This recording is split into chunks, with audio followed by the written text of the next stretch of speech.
विश्वास करता हूं कि आप सब ठीक होंगे। मैं आपको एक गुड न्यूज़ देना चाहता हूं कि 10 तारीख को चर्च गांद्रा में बड़ी मीटिंग है, तो 11 तारीख को फरीदकोट चर्च में बड़ी मीटिंग है।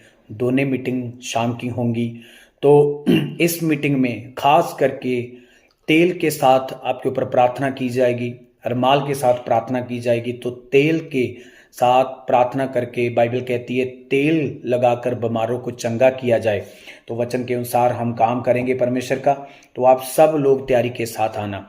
मैं एक वचन आपको देना चाहता हूं। तो पहले मैं आपको बताना चाहता हूं कि बुरी शिक्षा से बच के रहें, क्योंकि जितना ज़्यादा आप गलत शिक्षा से, बुरी शिक्षा से बच के रहेंगे, उतना ही आप एक आत्मिक एक ब्लेस जिंदगी जिएंगे। क्योंकि शैतान चाहता है कि आपको ऐसी शिक्षा मिले जिससे आप कन्फ्यूज होकर परमेश्वर के ही कामों पर शक करना शुरू कर दें। इसीलिए शैतान ऐसी ऐसी चीजें करता है कि आपके आपके पास तक वो ज्ञान पहुंचे जिस ज्ञान के कारण आप नाश हो जाए। तो उस ज्ञान के कारण आपके दिमाग में कंफ्यूजिंग पैदा हो, तो आप परमेश्वर के ऊपर ही शक करना शुरू कर दें। परमेश्वर ने हर बड़े बड़े काम किए अपने दासों के द्वारा, नबियों के द्वारा। तो परमेश्वर ने ऐसी ऐसी अलग अलग चीजों को इस्तेमाल किया, तो मसा करके उनको उनके हाथों में दे दिया। जैसे हम कूच की किताब उसकी 10 की उसकी 13 में देखते हैं, कूच की किताब उसकी 10 की 13। तो आप जब देखेंगे तो एक लाठी मूसा के पास थी जो परमेश्वर ने उसको ब्लेस कर दी थी, उसको मसा कर दिया था। तो उस लाठी के साथ उसने पूरे मिस्र को हिला के रख दिया। क्या ये क्या क्या इस जगह पर मूसा की गलती थी? क्यों लाठी उसने यूज की? एक गलत फरमान कर दिया था? नहीं, परमेश्वर कभी भी गलत नहीं हो सकता, ना उसके नबी कभी गलत हो सकते। जे परमेश्वर उनको ब्लेस करके कोई चीज दे तो वो कभी गलत नहीं हो सकती। इसलिए बाइबल कहती है परमेश्वर ने मूसा के द्वारा बड़े बड़े काम किए। एक लाठी को उसने इस्तेमाल किया। जब उसने लाठी पूरी तरह उस लाठी को पास रखा तो उसको पूरी तरह इस्तेमाल किया।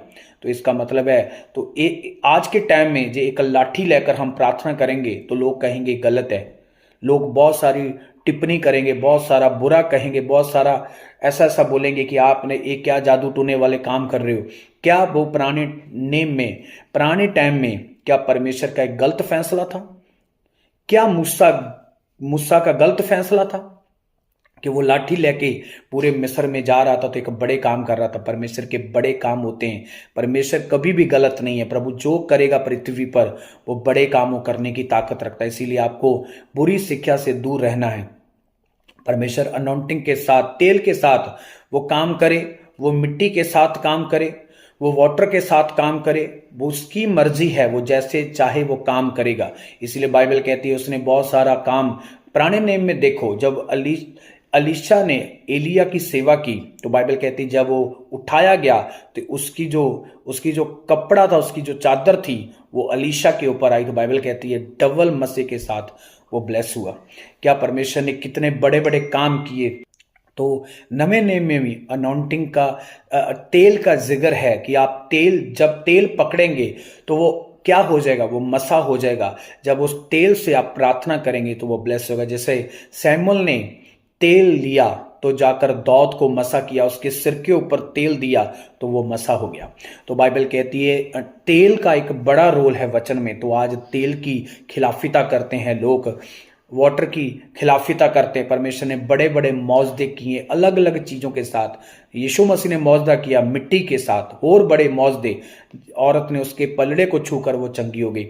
इसीलिए जो लोग ज्ञान को रद्द करना चाहते हैं, तो अपनी ही शिक्षा के साथ लोगों को गमराह करना चाहते हैं, ऐसे कभी भी लोग गमराह नहीं होंगे। क्योंकि लोग बुद्धिमान हैं, लोग समझदार हैं, लोग आत्मिक हैं।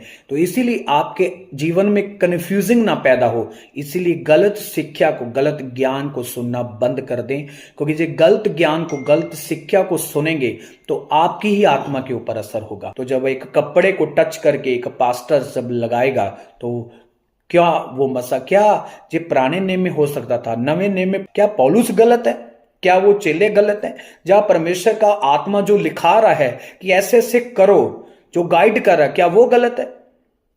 तो आज इंसान सोचता है मैं सही हूं।